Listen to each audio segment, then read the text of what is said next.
धधकती धरती मध्य पूर्व में संघर्ष की आग। दशकों से यह क्षेत्र हिंसा और अस्थिरता से जूझ रहा है। इस उथल-पुथल के केंद्र में इजरायल फिलिस्तीनी संघर्ष है। हालिया घटनाओं ने इस क्षेत्र को एक खतरनाक कगार पर धकेल दिया है। गाजा पट्टी एक बार फिर हिंसा की चपेट में है। इजरायल और हमास हमले और जवाबी हमले के चक्र में फंस गए हैं। मानवीय कीमत बहुत भयानक रही है। दुनिया सांस रोककर देख रही है इस उम्मीद में कि इस संकट का जल्द से जल्द समाधान निकले। हत्या की परछाई हनीयेह और शुकुर निशाने पर।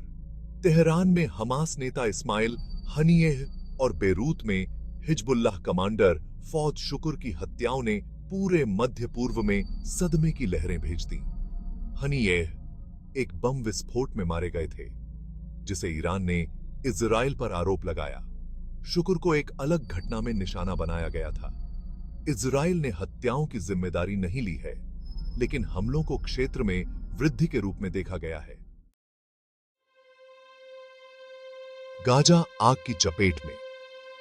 नागरिक हताहतों की बढ़ती संख्या। जैसे ही इजराइल और हमास के बीच गोलीबारी हुई, यह गाजा के नागरिक हैं जो हिंसा का खामियाजा भुगत रहे हैं। 2 मिलियन से अधिक फिलिस्तीनियों का घर, घनी आबादी वाला यह इलाका लगातार बमबारी का शिकार हुआ है। घर, अस्पताल और स्कूल मलबे में तब्दील हो गए हैं। मरने वालों की संख्या लगातार बेआहाज रही है।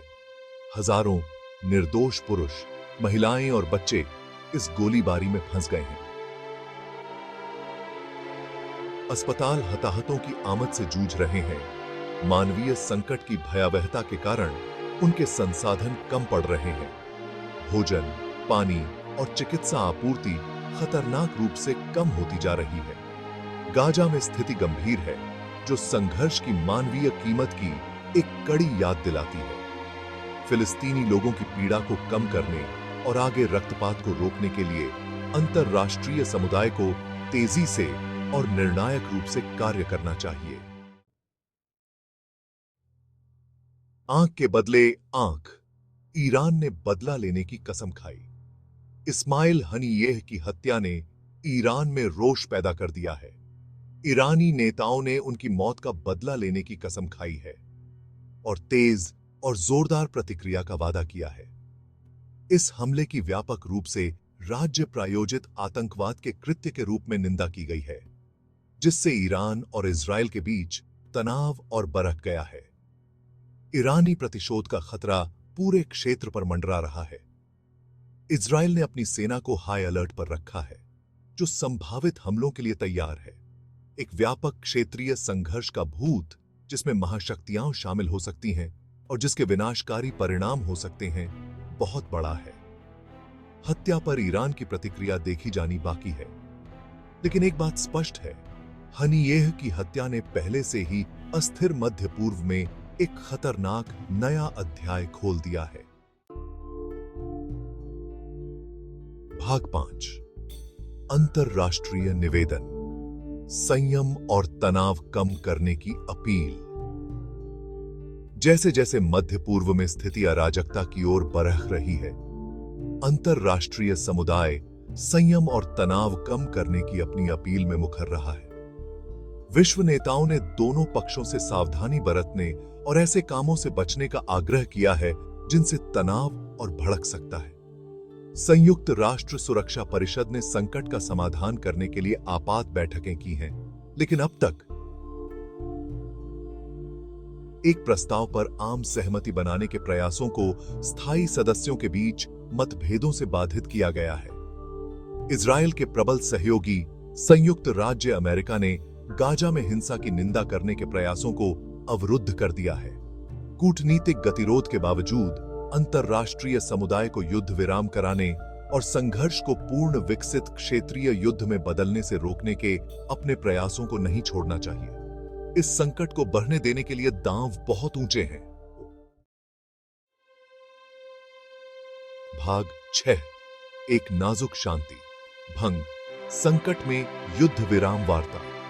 हालिया हिंसा ने इजराइल और हमास के बीच पहले से ही नाजुक शांति प्रक्रिया को बहुत नुकसान पहुंचाया है।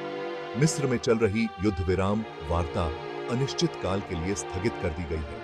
हनीयेह और शुक्र की हत्याओं ने पार्टियों के बीच अविश्वास को और गहरा कर दिया है, जिससे एक समान आधार तलाशना और भी मुश्किल हो गया है। दोनों पक्ष अपनी अपनी बात पर अड़े हुए हैं। हर कोई ऐसी रियायतों की मांग कर रहा है जो दूसरा देने को तैयार नहीं है। युद्ध विराम वार्ता का विफल होना इस क्षेत्र में स्थायी शांति स्थापित करने के प्रयासों के लिए एक बड़ा झटका है। बातचीत से समझौते के बिना हिंसा का चक्र जारी रहने की संभावना है,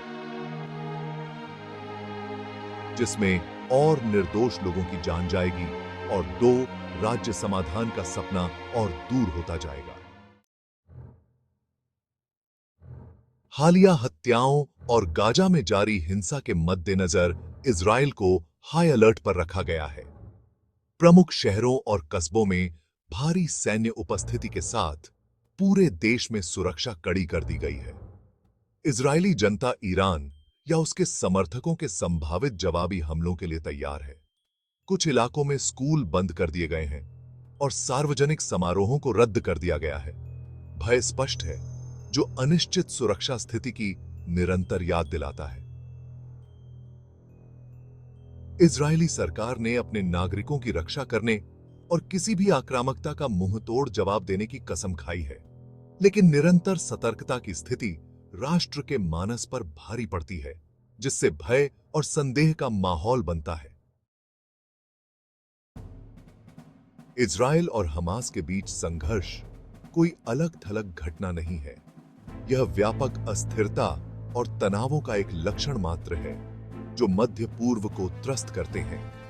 यह क्षेत्र बारूद का ढेर है, जो सांप्रदायिक संघर्ष, राजनीतिक प्रतिद्वंद्विता और भू राजनीतिक पैंतरेबाजी से भरा हुआ है।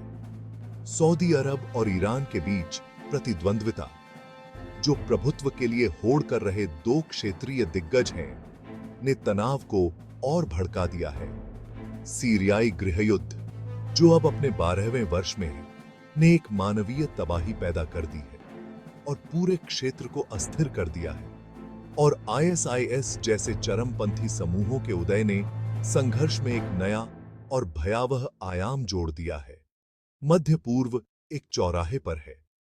आने वाले दिनों और हफ्तों में क्षेत्रीय और अंतर्राष्ट्रीय भागीदारों द्वारा किए गए चुनाव यह निर्धारित करेंगे कि क्या यह क्षेत्र अराजकता में और नीचे उतरता है या अधिक शांतिपूर्ण और स्थिर भविष्य की राह खोजता है।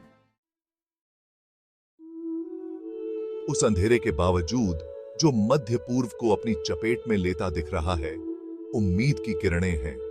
हिंसा और निराशा के बीच कुछ लोग ऐसे हैं जो शांति के लिए अथक प्रयास कर रहे हैं। संघर्ष के दोनों ओर नागरिक समाज संगठन बातचीत और सुलह के प्रयासों में लगे हुए हैं। समझ और विश्वास के सेतु बनाने की कोशिश कर रहे हैं। धार्मिक नेता शांति का आह्वान कर रहे हैं और अपने अनुयायियों से हिंसा को त्यागने का आग्रह कर रहे हैं। और आम नागरिक, जो युद्ध और रक्तपात से थके हुए हैं, अपने बच्चों के लिए एक अलग भविष्य की मांग कर रहे हैं।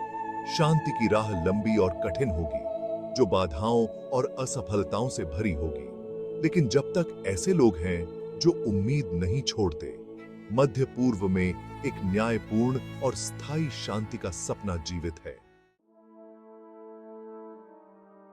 मध्य पूर्व की स्थिति पर हमें ध्यान देने की जरूरत है। इस संघर्ष की मानवीय कीमत इतनी ज्यादा है कि इसे नजरअंदाज नहीं किया जा सकता है। हम चुपचाप बैठे नहीं रह सकते, क्योंकि निर्दोष लोगों की जान जा रही है, परिवार बिखर रहे हैं और एक क्षेत्र हिंसा की चपेट में है। संघर्ष को कम करने और संघर्ष में फंसे लोगों की पीड़ा को कम करने के लिए अंतर्राष्ट्रीय